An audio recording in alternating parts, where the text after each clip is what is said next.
Hi everyone, welcome back my YouTube channel. आप सब कैसे हैं? उम्मीद है कि आप सब भी बढ़िया होंगे और अपनी पढ़ाई भी बहुत अच्छे से कर रहे होंगे। आज की इस वीडियो में मैं बात करूंगी पॉलिटिकल साइंस सब्जेक्ट के लिए जीआईसी लेक्चरर की बुक लिस्ट के बारे में, क्योंकि आप में से बहुत सारे लोगों का कमेंट आया था कि एलटी जीआईसी के लिए जो अभी वैकेंसी आई है, हालांकि उसका अभी फॉर्म फिलअप 19 सितंबर तक है। तो उसमें अगर आपका सब्जेक्ट पॉलिटिकल साइंस है तो उसके लिए हमें कौन कौन सी बुक पढ़नी चाहिए।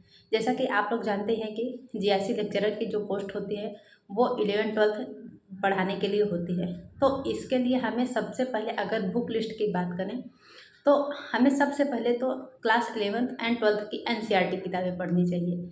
ये ज़रूरी है।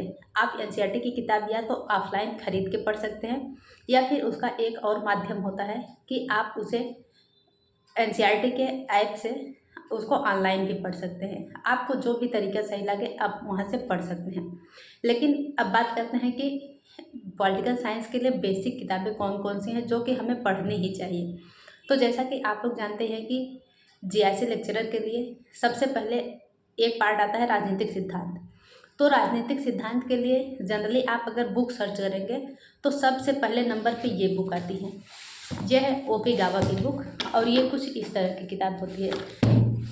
हालांकि मैंने पहले की वीडियो में अपने बताया है जिसमें कि मैंने पॉलिटिकल साइंस का कंप्लीट बुक लिस्ट आपको दिखाया है, लेकिन इसके बाद भी आप लोगों के बहुत सारे कमेंट आते हैं। तो ये है ओपी गावा की बुक, सबसे पहले नंबर पे तो यही आती है। लेकिन इसकी लैंग्वेज थोड़ा सा टफ है और उतनी आसानी नहीं होती इसे पढ़ने में। तो इसके लिए अगर आप इसे पढ़ना चाहते हैं तो पढ़ सकते हैं, लेकिन इसके स्थान पे एक और ही बुक आती है जो कि मैंने कल अपने पोस्ट में भी शेयर किया था।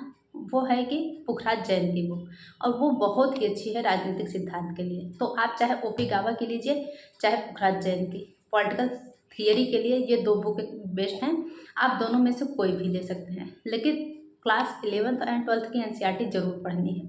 फिर इसके बाद आती है कि जो भारतीय राजनीतिक चिंतक हैं, भारतीय राजनीतिक चिंतक के लिए मेरे पास ये डॉक्टर BL फाड़िया की बुक है और एकदम सेम इसी की तरह पाश्चात्य राजनीतिक चिंतक की भी आती है। ये जो किताबें हैं ये बीए की किताब हैं जो कि बीए में चलती हैं।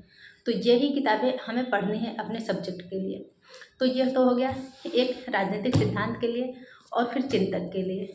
और अब इसमें चिंतक के लिए BL फाड़िया की ही भारतीय राजनीतिक चिंतक और पाश्चात्य राजनीतिक चिंतक दोनों के BL फाड़िया की ही ले सकते हैं आप। और भी पब्लिकेशन आती है लेकिन उसके बारे में मुझे आइडिया नहीं है।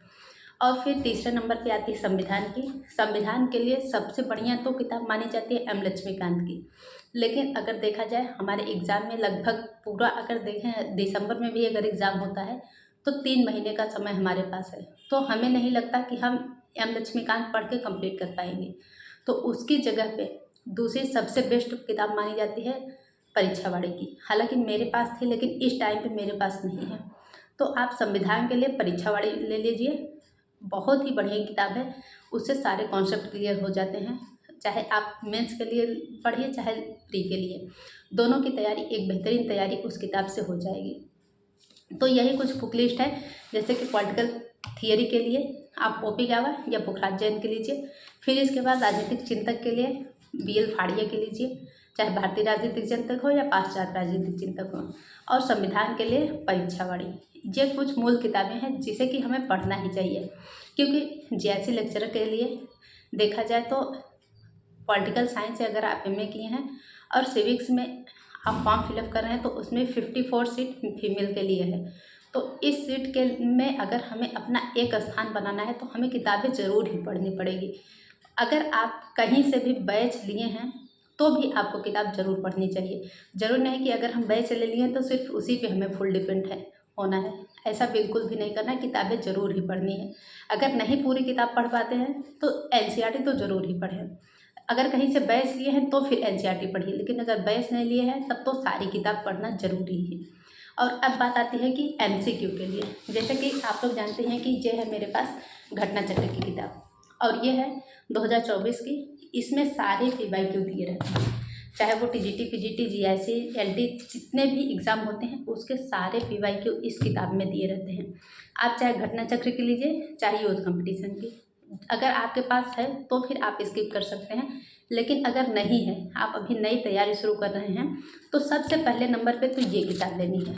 आप यूथ या घटना चक्र दोनों में से एक ले सकते हैं, लेकिन इसको लेना ज़रूरी ही है। इससे आपका प्री की तैयारी बहुत बेहतरीन हो जाएगी और ये समझ में आ जाएगा कि किस टॉपिक से कैसे क्वेश्चन बन रहे हैं। तो यही कुछ किताबें हैं जिसे कि हमें ज़रूर ही पढ़नी चाहिए अगर हम जेएलटी की भी चाहे जीआईसी प्रवक्ता की तैयारी करें। खासकर जीआईसी प्रवक्ता के लिए अगर तैयारी कर रहे हैं तो हमें ये किताबें फॉलो करनी चाहिए अपने पॉलिटिकल साइंस सब्जेक्ट के लिए। तो उम्मीद है कि आपको ये चीज़ें क्लियर हो गई कि जीआईसी प्रवक्ता के लिए पॉलिटिकल साइंस की बेस्ट किताबें कौन है। और भी कोई जानकारी हो या कोई सजेशन हो तो आप कमेंट करके पूछ सकते हैं। नेक्स्ट वीडियो में उसे भी आप तक शेयर करने की कोशिश करूँगी। आज के लिए बस इतना है, फिर मिलते हैं नेक्स्ट वीडियो में। कोई बात हो तो कमेंट करके पूछ सकते हैं।